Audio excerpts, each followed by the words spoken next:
2, 1, action! We're always constantly trying to upgrade and introduce new and exciting props and dressing and art elements to these projects. It's incredibly precise process. Every costume has many pieces. Most of the people are just, oh yeah, it's in a unitard. It's so much more than that.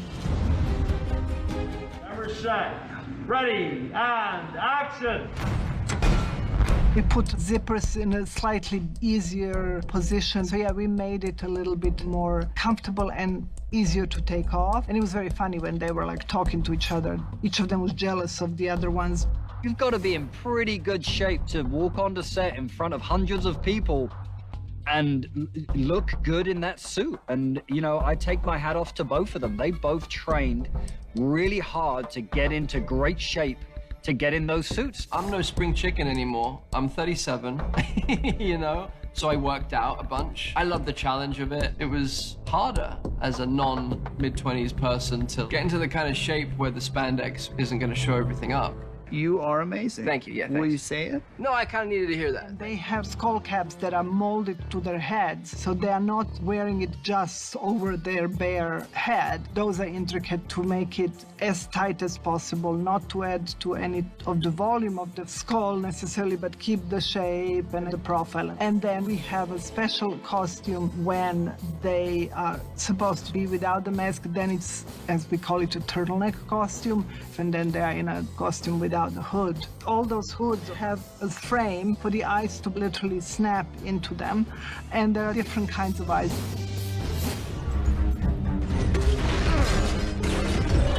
With Dr. Octopus, I wanted to update that costume to look more tailored, more tough, but without changing drastically design. I wanted him to be a little kind of more superhero-ish in a sort of modern Marvel, Sony sense of the word. So we changed the cut, but we also drastically changed the fabric. We adjusted a little bit of the color. His belt girdle, completely practical.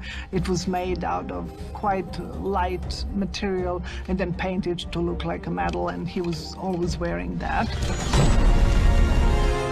Hello, Peter. And then the back with his arms, we simply made the holes on the costume that look like the arms burst out. And in those circles, we just covered it with a blue screen. Because the tentacles aren't actually attached to me, it's given me a bit more freedom physically. But it means that wherever we're doing, I have to be aware of them because they've got to be put in post. How we handle computer-generated props is that between myself and special effects, we physically make a prop that we feel that the design is locked, and we bring it to set, and after every shot we shoot, we do a lighting reference with the prop so that the computer graphics people understand where the lights were and how it should react on the set, where the reflections are coming from. Green Goblin probably was the biggest departure from the first one, and actually the new design of Green Goblin was done by the visual development department in Marvel. The power suit gets an upgrade and the mask got discarded. So it's a little closer to the comic, the look of the Goblin. And then the costume, in order to look the way it is, it was very special technology. It was first 3D printed, and then it was completely poured in foam. As one piece, it's kind of like he just puts the whole thing on, zip it up. It's just one jumpsuit. I know, it sounds so simple. It's very complicated. In the first series of Spider-Man movies, they wanted something created by new tech. They wanted it scary and they wanted it hard. But in that suit, it's quite limited what you can do as far as physical gesture. Sometimes I was wearing that mask and could barely see out of it. Now it's much freer.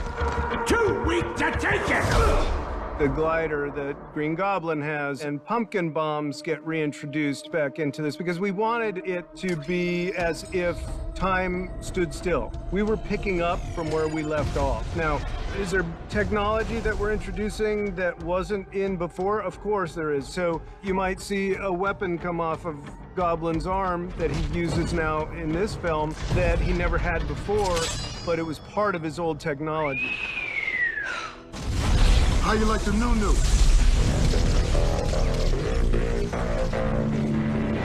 talked about it, and we made a conscious decision not to be blue.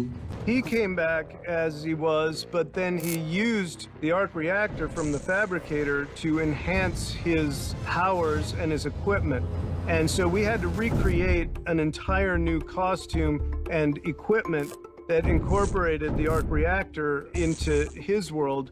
And that's where he gets his powers from. We changed him completely.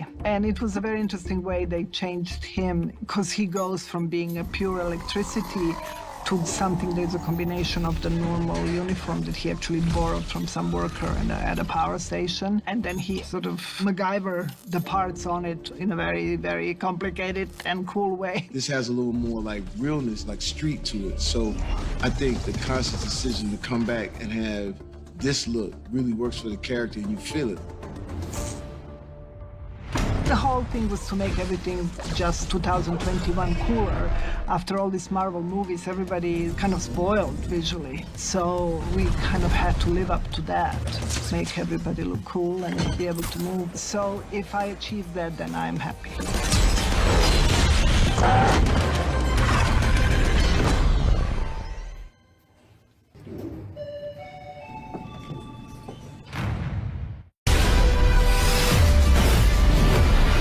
I don't want to brag, but I will. I was in the Avengers. What is that? Is that a band? Are you in a band? तो जैसे कि भी आप लोगों ने देखा Spiderman no वे home movie का BTS यानी कि बिहाइंड दिस सीन, तो मैं आप लोगों को बता दूं कि जो स्पाइडरमैन नो वे होम मूवी का बिहाइंड दिस सीन रिलीज़ हुआ है वो हुआ है Amazon प्राइम वीडियो पे, बट इंडिया के नहीं US के। तो एक बंदे ने अपलोड किया था, तो मैंने सोचा कि आप लोगों के साथ शेयर करना चाहिए, तो मैंने कर दिया। और आप लोगों ने इस बिहाइंड दिस सीन में एक सीन देखा होगा, ये वाला एलिवेटर वाला। तो ये एक डिलीटेड सीन है जो कि हमें डिलीटेड सीन में देखने मिलेगा जब मतलब रिलीज़ होगा। मैं आप लोगों को बता दूंगा, टेंशन मत लो। वैसे आई होप कि आप लोगों को ये वीडियो अच्छी लगी होगी। आप लोग मुझे कमेंट करके बताओ कि आप लोगों को कौन सा बिहाइंड द सीन अच्छा लगा। मतलब स्पाइडरमैन नो वे मूवी और वहाँ पे टॉबी मैगवायर, एंड्रू गारफील्ड और सब पुराने कास्ट थे, किसको नहीं अच्छा लगेगा। मुझे तो बहुत अच्छा लगा, मैंने पूरा देखा। अब देखते हैं और क्या क्या रिलीज़ होता है। जैसे ही कुछ रिलीज़ होगा मैं आ जाऊँगा आप लोगों के सामने वो वीडियो लेकर। तो इस वीडियो को लाइक करो और कहीं बनता है बनती हो चैनल को शेयर और सब्सक्राइब करो। तो मैं मिलता हूँ वैसे किसी नेक्स्ट वीडियो में। टिल देन चैनल को शेयर करो।